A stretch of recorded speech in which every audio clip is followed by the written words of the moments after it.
Contente puisque dimanche c'est le grand retour de Safe Zone, la diffusion de la 3e saison. Vous allez voir avec des profils très différents. Ça sera très... Faustine Bollaert, visage familier, des écrans français, symbole d'empathie et de douceur, cache derrière son sourire éclatant une blessure que le temps n'a jamais refermée derrière les projecteurs, loin des plateaux télévisés où elle réconfortait les autres. Sa propre vie s'est effondrée dans un silence assourdissant, une trahison brutale, un amour déchiré. Un homme qu'elle n'a jamais pu pardonner, pas même dans les dernières heures de leur histoire. Ce drame intime révélé, morceau par morceau, a bouleversé la France entière. Les réseaux sociaux se sont embrasés, les fans se sont divisés. La presse n'a parlé que de ça. Faustine trahie, humiliée, détruite, née à Paris, animée depuis toujours par la passion, des mots et des confidences. Faustine s'était construite une image de femme forte, bienveillante, capable d'apaiser les douleurs des autres. Mais dans l'ombre, elle portait la sienne, plus lourde, plus profonde. Son compagnon de longue date, cet homme qu'elle aimait sans réserve, a brisé la promesse la plus sacrée, celle de la loyauté. Une double vie des mensonges, tissée avec soin. Un secret qu'elle a découvert trop tard. La chute fut vertigineuse. Publique, implacable. Les caméras se sont tournées vers elle. Les titres ont explosé. Faustine Bollaert trahit le cœur brisé de la France. La vérité derrière le sourire. Chaque émission, chaque magazine voulait sa version. Chaque mot devenait un cri. Les téléspectateurs stupéfaits ont vu leur icône s'effondrer, les yeux embués de larmes, refusant toujours de prononcer son nom à lui. Les éditorialistes parlaient d'un séisme émotionnel, les forums s'enflammaient, les confidences anonymes affluaient jusqu'à la fin. Faustine est restée droite, digne, mais son regard disait tout, la colère, la déception. La douleur d'une femme qui avait donné sans compter. Elle n'a jamais pardonné cet homme, jamais tourné la page. Cette histoire marquée par la trahison et les pleurs restera l'une des plus sombres et bouleversantes de la télévision française contemporaine, une tragédie moderne qui a transformé une animatrice en symbole de résilience brisée et un secret intime en scandale national. Tout a commencé bien avant l'éclatement du scandale, bien avant les unes des journaux et les hashtags qui inondèrent les réseaux derrière les sourires de façade et les déclarations d'amour publiques. Faustine Bollaert vivait déjà dans un silence tendu, une tension constante, une fissure invisible qui grandissait chaque jour. Son entourage parlait d'elle comme d'une femme lumineuse mais épuisée, un regard parfois vide entre deux tournages, un soupir étouffé avant de monter sur scène. Personne ne savait que derrière la douceur qu'elle incarnait se cachait un tourment que peu auraient pu supporter cet homme qu'elle aimait depuis des années. Cet homme qu'elle croyait connaître mieux que personne avait commencé à s'éloigner d'abord par des absences justifiées par le travail, puis par des silences plus lourds, plus fréquents, des messages auxquels il ne répondait plus, des excuses répétées mais toujours identiques. Faustine sentait le mensonge approcher comme une ombre rampante dans sa maison, elle, où observait les signes, les détails, le parfum inconnu sur une écharpe, les mots trop choisis dans une conversation, la froideur d'un regard qu'elle connaissait par cœur. Elle voulait y croire encore, alors elle se taisait, elle souriait, elle faisait semblant que tout allait bien. Mais la nuit venue, elle pleurait seule dans cette grande maison où l'amour s'était éteint lentement. Le secret éclata un soir banal. Un message, intercepté, une photo volée, une preuve impossible à nier. L'homme qu'elle aimait menait une autre vie ailleurs. Un visage féminin, inconnu, apparu sur les écrans des journalistes, une silhouette qui bouleversa l'opinion publique. La France entière découvrit en direct la trahison d'une femme qu'elle croyait intouchable. Les caméras se sont braquées sur elle. Les plateaux se sont remplis d'experts, de psychologues, d'amis qui parlaient d'elle à la troisième personne. La presse people se repaissait de chaque larme, chaque silence, chaque absence. Faustine ne disait rien, mais son silence parlait, plus fort que n'importe quelle confession. Elle a cessé d'apparaître pendant des semaines. Les producteurs annulaient des émissions. Les chaînes diffusaient d'anciens épisodes pour combler le vide. Et le public réclamait des explications. Les tabloïds sortèrent des titres incendiaires. Faustine, effondrée. Faustine, trahie. Faustine, humiliée. Et pendant ce temps, l'homme au centre du drame choisissait de parler une interview, enregistrée, en secret, publiée, un matin d'automne, dans laquelle il reconnaissait tous ses fautes, ses mensonges, sa double vie, mais sans jamais prononcer d'excuses directes. Il se justifiait, évoquait la pression, la fatigue, la distance, un discours qui acheva de la briser. Ce jour-là, les images de Faustine quittant son domicile sous les flashs des photographes ont envahi les réseaux, sa main tremblante cachant son visage, ses larmes qu'elle ne pouvait plus retenir. Le choc fut total. La France entière se figea. Les fans pleuraient avec elle, les hashtags se multipliaient, soutien à Faustine Justice, pour Faustine. Les plateaux télé s'enflammaient. Les collègues prenaient la parole. Certains avec empathie, d'autres avec prudence. La frontière entre compassion et voyeurisme se brouillait dans cette tempête médiatique. Elle essayait de survivre, jour après jour. Les journalistes campaient devant chez elle. Les tabloïds fouillaient dans son passé. Exhument d'anciennes confidences, des images intimes, des vidéos, jamais diffusées. Tout devenait matière à scandale. Des photos de vacances devenaient des preuves de trahison. Des sourires anciens, des mensonges, rétrospectifs. Faustine n'avait plus d'air, plus d'espace, plus de refuge. Chaque matin, elle découvrait un nouveau titre, une nouvelle rumeur, une phrase déformée qui relançait le feu. Le plus douloureux fut sans doute cette vidéo, filmée par un passant une nuit d'hiver. Faustine, seule assise sur un banc, les yeux rougis, regardant son téléphone pendant de longues minutes, sans bouger. L'image fit le tour du pays, symbole d'une femme brisée, d'une confiance pulvérisée. Les chaînes d'information la diffusaient en boucle. Les chroniqueurs parlaient de chutes tragiques, d'icônes blessées de miroirs, d'une génération blessée par la trahison. La douleur devint publique, irréversible. Dans les coulisses, ses proches racontaient qu'elle ne dormait plus, qu'elle revivait sans cesse les mêmes scènes, les mêmes phrases qu'elle relisait, les messages de l'homme qu'elle aimait pour y chercher une explication qu'elle ne trouverait jamais. La perte de confiance devint une prison invisible. Elle se méfiait de tout, de tous. Elle ne répondait plus aux appels. Elle évitait les regards, même ceux de ses amis les plus sincères. Chaque mot, chaque souvenir la ramenait à cette nuit où tout avait basculé. La culpabilité la hantait, la déréliction la rongeait. Elle se demandait ce qu'elle avait raté, ce qu'elle n'avait pas vu. Cette blessure la transforma. Son rire devint plus rare, son ton plus grave, son regard plus dur, et pourtant, chaque apparition publique redevenait un événement. Chaque photo, chaque silence, une onde de choc. Faustine Bollaert n'était plus seulement une animatrice. Elle était devenue une figure tragique, un visage de la douleur moderne, une héroïne malgré elle, d'une histoire que personne n'aurait dû connaître, et que pourtant tout le monde suivait, minute après minute, comme un feuilleton national. Les semaines suivantes furent un long naufrage silencieux pour Faustine Bollaert. Le scandale ne faiblissait pas. Il s'étendait comme une plaie ouverte, que rien ne pouvait refermer.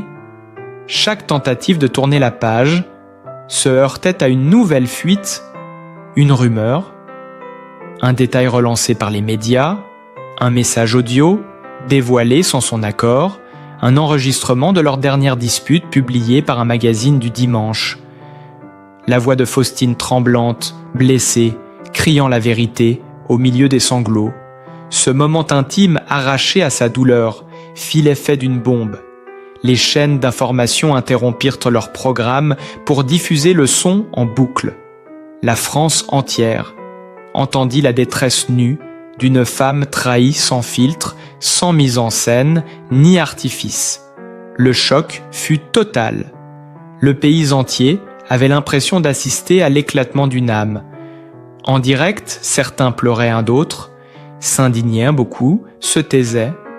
Incapables de supporter cette mise à nu violente, les réseaux explosèrent de messages, les fans suppliaient qu'on la laisse tranquille, d'autres réclamaient justice contre l'homme responsable de sa ruine morale et publique. La colère se répandait comme une traînée de poudre. Même ses collègues, ceux qui d'habitude refusaient de commenter la vie privée des autres, prenaient position des animateurs, des journalistes, des artistes, affirmaient leur soutien. Leurs mots remplissaient les journaux. Leurs visages défilaient sur les écrans. On voyait des larmes, des poings serrés, des voix tremblantes. C'était comme un deuil collectif, une révolte contre l'injustice de l'amour, trahie dans ce tumulte. Faustine restait recluse. Elle vivait enfermée dans un appartement discret, protégée par quelques proches. Elle refusait toute interview, tout commentaire, toute apparition publique. Son téléphone était éteint, ses volets fermés. Le silence qu'elle imposait devenait plus fort que tous les cris dehors. Chaque jour, elle recevait des lettres, des fleurs, des messages manuscrits de fans qui disaient comprendre son chagrin, qui racontaient leur propre trahison, leurs cicatrices, leurs blessures. Elle les lisait, parfois, en pleurant seule, dans le noir. Ses proches disaient qu'elle ne parlait plus de lui, qu'elle n'évoquait même pas son nom, comme si le prononcer revenait à rouvrir la plaie. Pourtant, il était partout dans les journaux, dans les conversations, dans les émissions, l'homme de sa vie, devenu l'homme de sa destruction, une figure détestée, un symbole de mensonge et de lâcheté. Les images de lui circulaient dans la presse, accompagnées d'un visage fermé, d'un regard fuyant. Les internautes le jugeaient sans pitié. Les plateaux le condamnaient avant même qu'il ne parle. Il devint le visage de la trahison médiatique, tandis que Faustine, malgré elle, devenait celui de la dignité blessée. Le contraste était si fort que les magazines s'arrachaient la moindre photo, la moindre trace d'émotion, le moindre geste perçu comme une renaissance. Les paparazzis suivaient ses pas, la filmaient, marchant seule dans la rue, les cheveux défaits, les yeux gonflés. Ces images alimentaient une fascination morbide, celle d'une femme au bord du gouffre, mais encore debout. La tension restait extrême et le moindre mouvement devenait sujet de débat. Un jour, un cliché fit de nouveau trembler les réseaux, une photo floue publiée par un inconnu. Faustine, dans un café de quartier, face à une amie. Un sourire fragile esquissé sur ses lèvres. Cette image devint virale. Certains y virent la première lueur de guérison.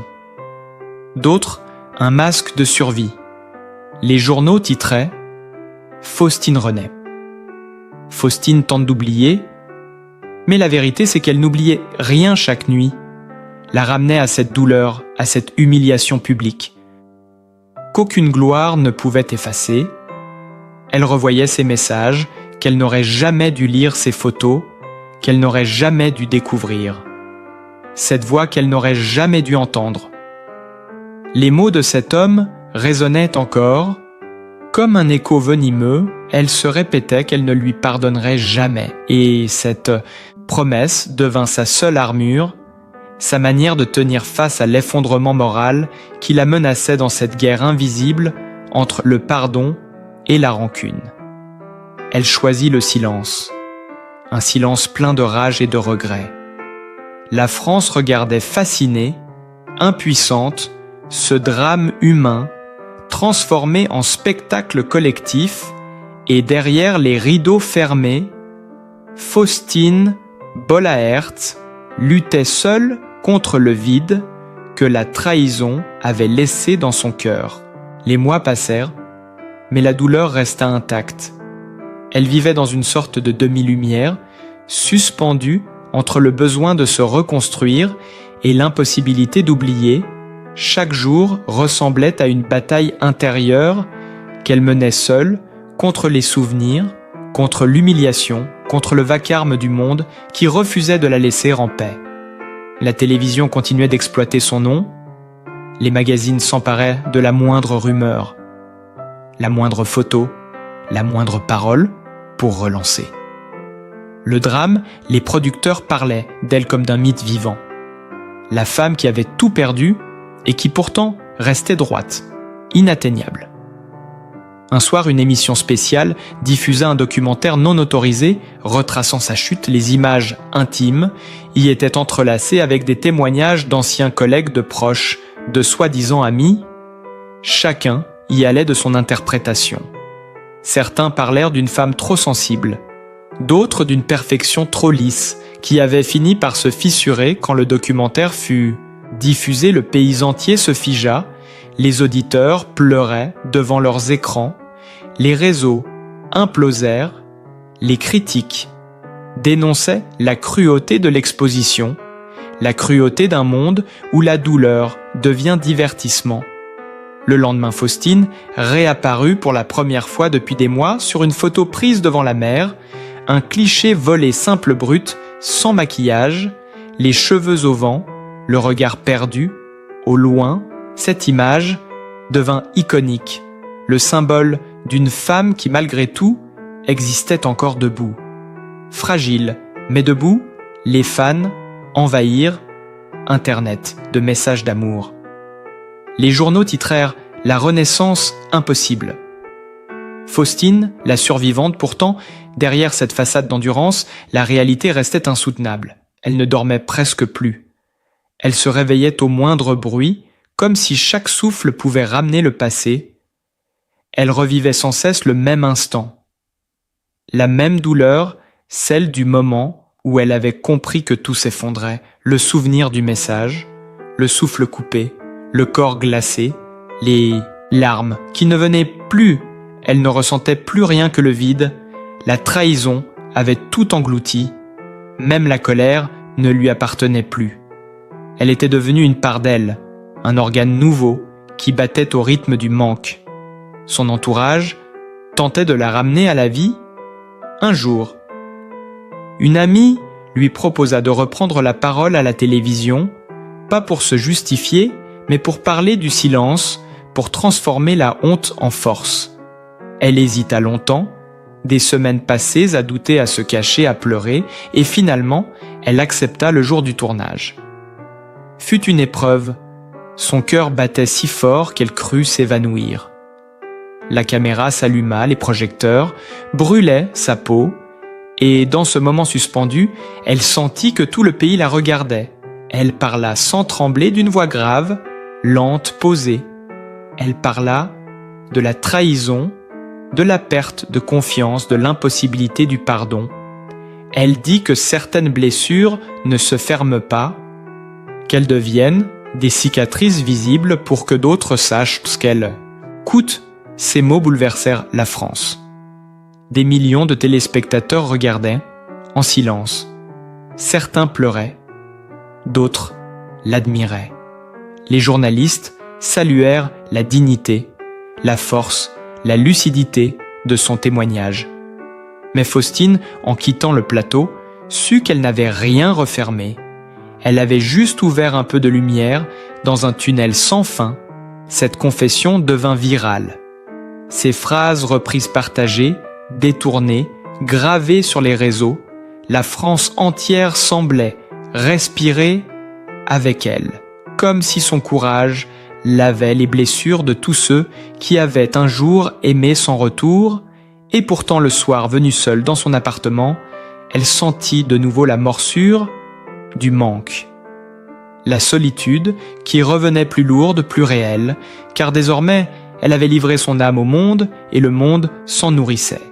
Chaque jour, son nom restait sur toutes les lèvres, chaque photo, chaque apparition, chaque silence devenait un événement, chaque sourire une énigme, et tandis que le pays la transformait en icône, du chagrin, elle continuait de chercher dans l'ombre une paix qu'elle ne trouvait nulle part.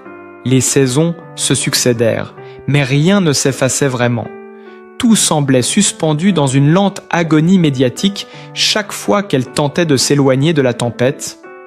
Un souvenir, un article, un reportage rallumait le feu. La trahison planait comme une ombre dans chaque mot qu'on prononçait autour d'elle. Son image devenait celle d'une héroïne tragique, victime d'un monde sans pitié et d'un amour qui l'avait détruite.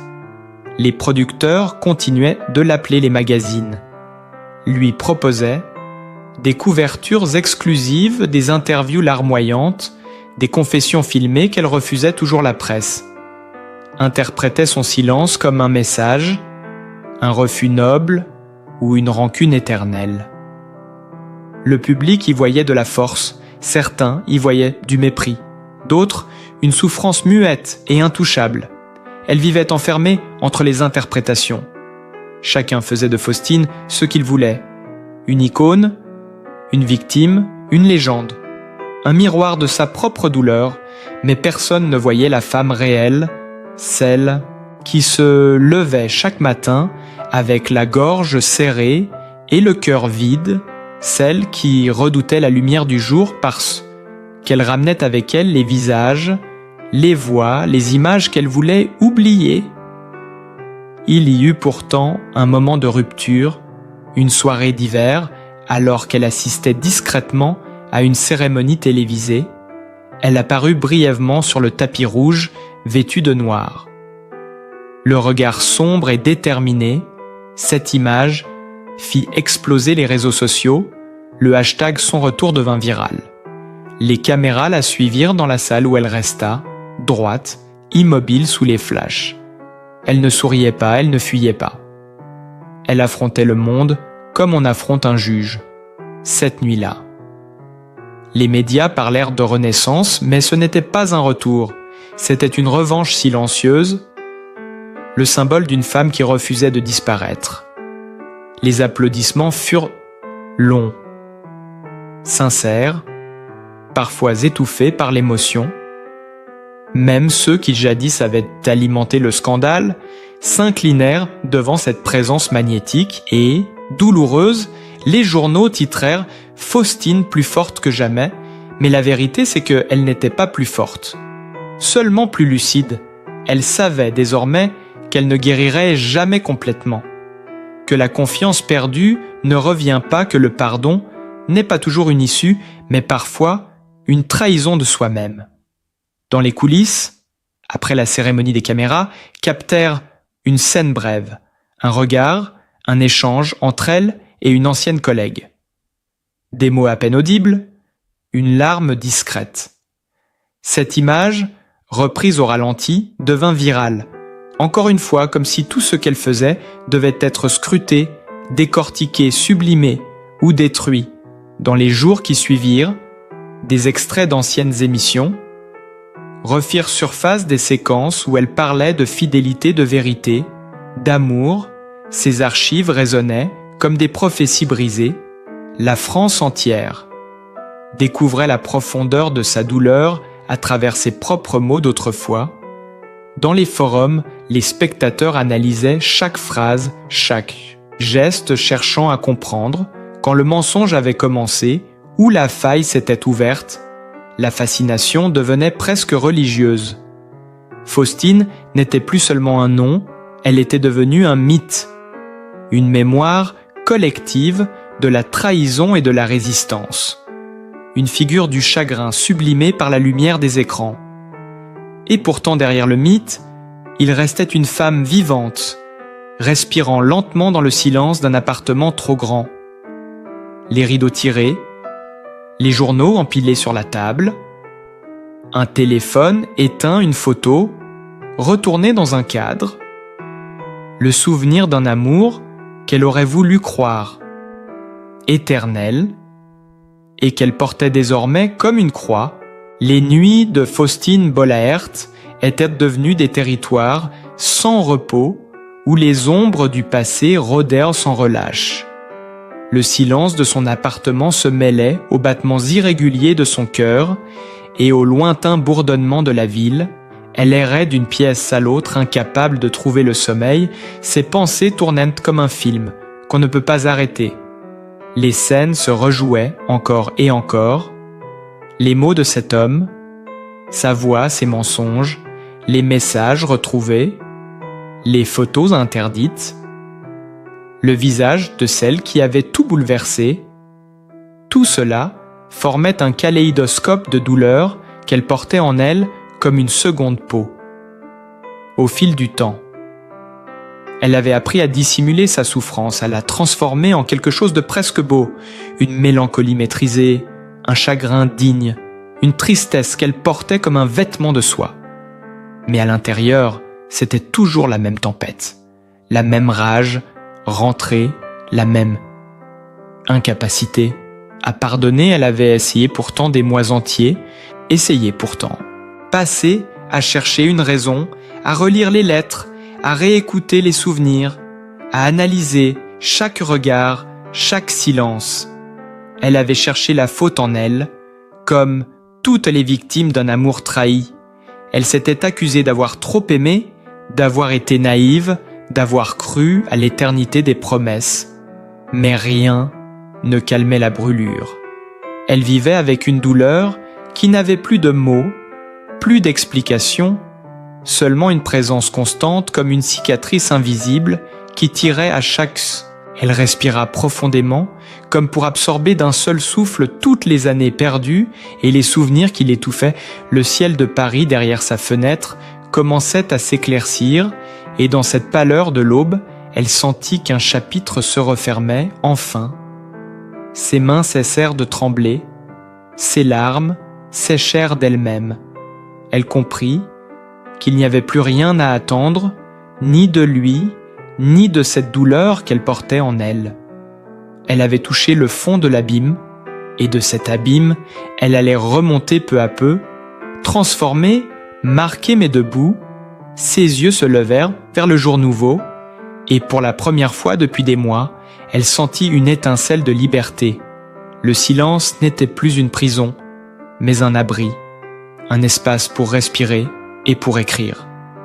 Elle savait que le chemin serait long, mais elle avait décidé de le parcourir pas à pas et que sa voix désormais lui appartiendrait pleinement.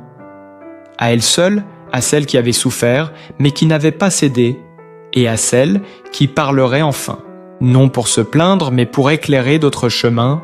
Et si vous aussi, vous avez ressenti ce frisson en découvrant son histoire, si vous voulez continuer à suivre cette reconstruction, pas à pas, découvrir d'autres récits intimes aussi bouleversants, aussi vrais, n'oubliez pas d'aimer, de partager et de vous abonner à cette chaîne pour que chaque histoire devienne une lumière pour quelqu'un d'autre ensemble.